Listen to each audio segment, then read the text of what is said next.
எல்லாருக்கும் வணக்கம் மக்களே. என்னோடய வீடியோஸ் தொடர்ந்து சப்போர்ட் பண்ணுங்கள். என் வீடியோஸ்க்கு கமெண்ட் பண்ணுற எல்லாருக்கும் ரொம்ப ரொம்ப ரொம்ப ரொம்ப நன்றி மக்களே. உங்கள் ஒரு கமெண்ட் தான் என்னோடய மோட்டிவேஷனே.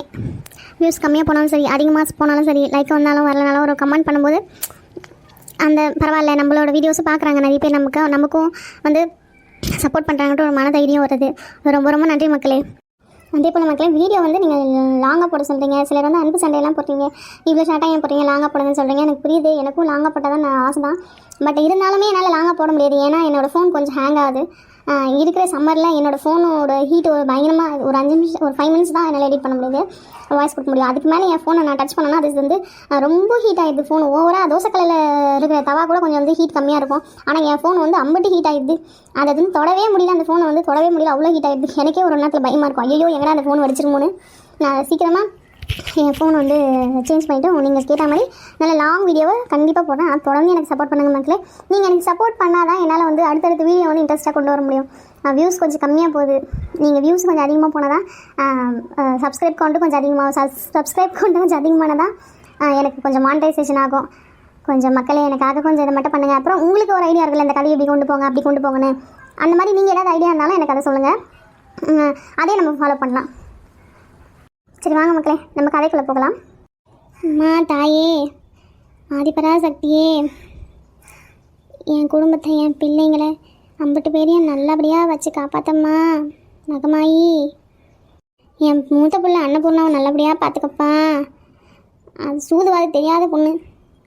யார் நல்லவங்க யார் கெட்டவங்க எதுவுமே அறியாமல் நான் வளர்த்துட்டேன் என் பிள்ளைய நான் உன்னை நம்பிதாம்மா அந்த வீட்டுக்கு கொடுத்து விட்ருக்கேன். நீயே அவளை காப்பாற்றி அவளுக்கு அருள் புரியம்மா.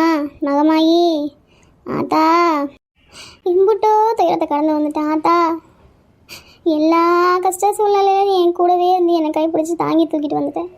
ஆனால் இப்போ என்னவோ நீ என்னை விட்டு தூரமாக போன மாதிரியே எனக்கு ஒரு தோணுது. ஆனால் தயவு செஞ்சு என்னை விட்டு தூரம் போயிடாதம்மா. என் கூடவே இருந்து என்னை நல்வழிப்படுத்தம்மா. தாயே மகமாயி சமயபுரத்தா. இந்த உலகையாளும் தாய்க்கு செல்ல புள்ள எடி எடி பிரியாரியா, வாங்க சாமி கும்பிடு, வாங்க சீக்கிரம் வாங்க. எடி ஒரு நாளும் கிளம்பி ஒரு நல்ல துணி உடுத்த மாட்டீங்களா? என்னையே இந்த பேண்ட்டு சொக்கவை மாட்டிக்கிறீங்களே, போய் ஒரு நல்ல துணி உடுத்துங்க. இன்றைக்கி ஆடி வெள்ளி எம்புட்டு விசேஷமான நாள், இன்றைக்கி ஏன் அந்த பேண்ட்டு சொக்கவை மாட்டிக்கிறீங்க? அம்மா எங்களுக்கு எது கம்ஃபர்டபுளாக இருக்கும் நாங்கள் தான் போட முடியும். கூட கூட கூட கூட பேசுகிறத ஃபஸ்ட்டு நிறுத்துங்க. சொன்னால் ஆமாம் சரிம்மா நான் மாத்திரன்னு சொல்லிட்டு போங்க. இந்நேரம் ஏதாவது ஒன்று கூட கூட கூட கூட பதில் வச்சுக்கிட்டே இருக்கீங்க. போங்க, ஆளுக்கு ஒரு சொம்பு கூட எடுத்து குடிச்சிட்டு கிளம்புங்க பள்ளிக்கூடத்துக்கு. அம்மா நான் காலேஜ் படிக்கிறேம்மா, இந்த வருஷம் நான் படித்து முடிச்சிடுவேன். அவதாம்மா பள்ளிக்கூடம் போகிறா. நேரம் எல்லாரையும் பள்ளிக்கூடம்னு சொல்லாதம்மா. நான் அடுத்த வருஷத்துலேருந்து டாக்டர்மா. அந்த ஒத்த வார்த்தைக்காக தாண்டி என் அவசரம் வச்சுருக்கேன். நீ சீக்கிரம் டாக்டர் ஆகணும். அம்மா உங்கள்கிட்ட ஒரு விஷயம் சொல்ல மறந்துட்டேன். எனக்கு இன்டர்ன்ஷிப்க்கு கூப்பிட்ருக்காங்கம்மா ஒரு ஹாஸ்பிட்டலில். நான் போகட்டா? இன்டர்ன்ஷிப்பா? அது நான் சிப்பு அப்படின்னா என்ன? அம்மா அது ஒன்றும் இல்லை, இப்போ நான் படித்து முடிக்க போகிறேன்ல, அப்படியே ஒரு ஹாஸ்பிட்டலில் ஜாயின் பண்ணிவிட்டு ஒர்க் பண்ணிகிட்டே படிக்கிற மாதிரி. எனக்கு சம்பளமும் கொடுப்பாங்க, நான் படிக்கலாம் அந்த மாதிரிம்மா. ஓ அப்படியா, சரி சரி சரி. எங்கிட்ட போனாலும் பார்த்து சூதானமாக நடந்துக்கணும் சரியா? அப்பா இவங்க அலப்புறம் தாங்க முடியல.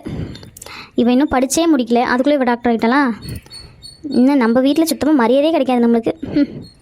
சின்னவளே, என்ன இந்த வாட்டி 10வது பாஸ் பண்ணிடுவல? அம்மா அதெல்லாம் பண்ணிவிடுவோம்மா. என்னத்த பண்ணுவியா போ. ஏட்டி அக்கா, உன்னால் தாண்டி எனக்கு பிரச்சனை. ஏன் அது அப்புறமா சொன்னால் என்ன, இப்போவே சொல்லிடணுமா எல்லாத்தையும் உனக்கு? சரி போய் பள்ளிக்கூடத்துக்கு போய் ஒழுங்காக படிக்கிற வேலை பாரு. போ கிளம்பு. நேற்று எவ்வளோ சொல்லியும் என் பேச்சை கொஞ்சம் கூட மதிக்காத நீ பாட்டு கிளம்பிட்டல. அம்புட்டு வேலை நேற்று நான் தான் செஞ்சேன். இன்றைக்கி நான் உன்னை பழி வாங்காம விடவே மாட்டேன். ஏன் அன்னபூர்ணா, இன்னைக்கு நீ சத்தடி. ஐயோ இவங்க என்ன இம்புட்டு கோவமாக இருக்காங்க. ஐயோ சாரி அக்கா, சாரிக்கா. இன்னைக்கு கண்டிப்பாக நான் எங்கேயும் போக மாட்டேன். நான் எல்லா வேலையும் இன்னைக்கு முடிச்சிடுறேன் அக்கா. ஏ அன்னபூர்ணா, இங்கே பார், இது என் வீடு, இது என் கோட்டை. இங்கே நான் தான் ராணி, மகாராணி. அதை ஞாபகம் வச்சுக்கோ. முடிவிடுங்க அக்கா, முடிவு வலிக்குது அக்கா, இழுக்காதீங்க. நான் தப்பு பண்ணிட்டேன், மன்னிச்சிருங்க அக்கா, இழுக்காதீங்க, இதை விட்டுடுங்க. இன்னொரு தடவை நான் சொல்றதை மீறி நீ செய்வ, நான் போகாதன்னு அவ்வளோ தூரம் சொல்கிறேன். என் தம்பி வந்ததும் நைஸாக நழுவிட்டியா? உன்னை நான் சும்மாவே விட மாட்டேன்டி. இல்லைக்கா நான் போக மாட்டேன்க்கா, என்ன மன்னிச்சிடுங்க, நான் போகவே மாட்டேன், என்ன மன்னிச்சிடுங்க. அம்மா எனக்கு வலிக்குது, என்னை விட்டுடுங்க ப்ளீஸ் அக்கா, என்னை விட்டுடுங்க, என்னை விட்டுடுங்க. அக்காவா? யாருக்கு யாருடி அக்கா? என்ன மேடம்னு கூப்பிடு. சாரி மேடம், என்னை விட்டுடுங்க மேடம் ப்ளீஸ், எனக்கு வலிக்குது, என்னை விட்டுடுங்க. இங்கே நடக்கிறத பற்றி என் தம்பிக்கிட்ட ஏதாவது மூச்சு விட்டு பாரு, அப்புறம் என்ன நடக்குதுன்னு உன் குடும்பத்தையே சேர்த்து கொடுத்துடுவேன், ஞாபகம் வச்சுக்கோ. நான் எதுவும் சொல்ல மாட்டேன் மேடம், நான் என்ன வேலை செய்யணும் சொல்லுங்க, செய்கிறேன். முதல்ல இந்த புடவை இந்த நகைலாம் உனக்கு யாரடி கொடுத்தா? பிச்சைக்கார நாய், எவ்வளோ காஸ்ட்லியான புடவை உனக்கு. போய் இந்த புடவை இந்த நகை எல்லாத்தையும் மாற்றிட்டு நீ எப்படி வந்த பிச்சைக்காரி மாதிரி அந்த ஒரே ஒரு சுடிதாரை போட்டுக்கிட்டு அதை போட்டுட்டு சுற்று.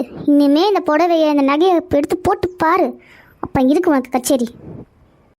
இல்லை இல்லை நான் போட மாட்டேன், நான் கழட்டி வச்சிடறேன், என்னை மன்னிச்சிடுங்க, என்னை விட்டுடுங்க, என்னை விட்டுடுங்க.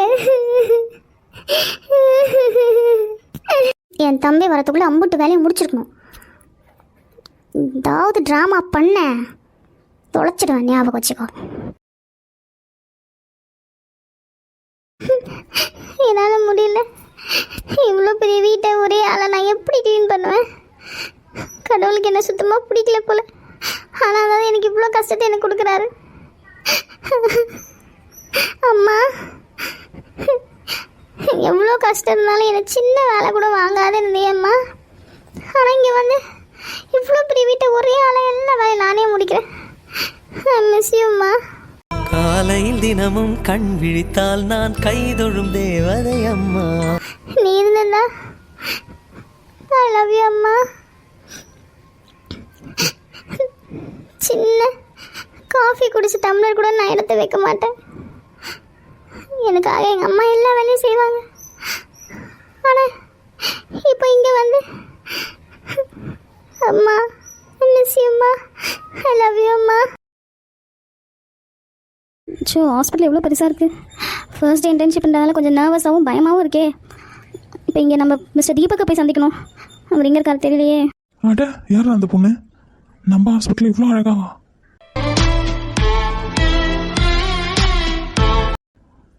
எக்ஸ்கியூஸ் மீ சார், நீங்கள் இந்த ஹாஸ்பிட்டலில் ஒர்க் பண்ணுறீங்களா? ஒர்க்கா? இல்லைங்க, நான் சும்மா பிக்னிக் போகலான்னு வந்தேன். பிக்னிக்கா? மென்டல் ஹாஸ்பிட்டலில் வந்து பிக்னிக் போகிறானா இவன் ஒரு பைத்தியக்காரன். செக் இப்போ உள்ளே போய் நானே கேட்காத போயிட்டேன். இந்த டென்ஷன் ஏற்றதுக்குனே வரானுங்க. செக் போயா லூஸு. லூஸா? ஏய் பொண்ணு நில்லு, உன் பேர் என்ன? ஏன் என் பேர் தெரிஞ்சுட்டு நீ என்ன பண்ண போகிற? அதெல்லாம் சொல்ல முடியாது போ. என்ன இவன் நாய் விரட்டுற மாதிரி விரட்டுறா? சரி விட்டு பிடிப்போம். எவ்வளோ ஆப்ரேஷன் பண்ணியிருக்கேன், எவ்வளோ ட்ரீட்மெண்ட் பண்ணியிருக்கேன், அப்போல்லாம் என் கை உதிரில் ஒரு படபடப்பு வரல.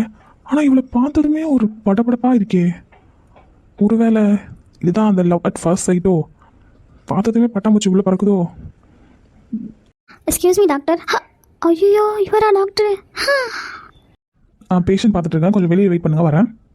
சாரி சார், வெளியே வெயிட் பண்ணுறேன். Good morning sir.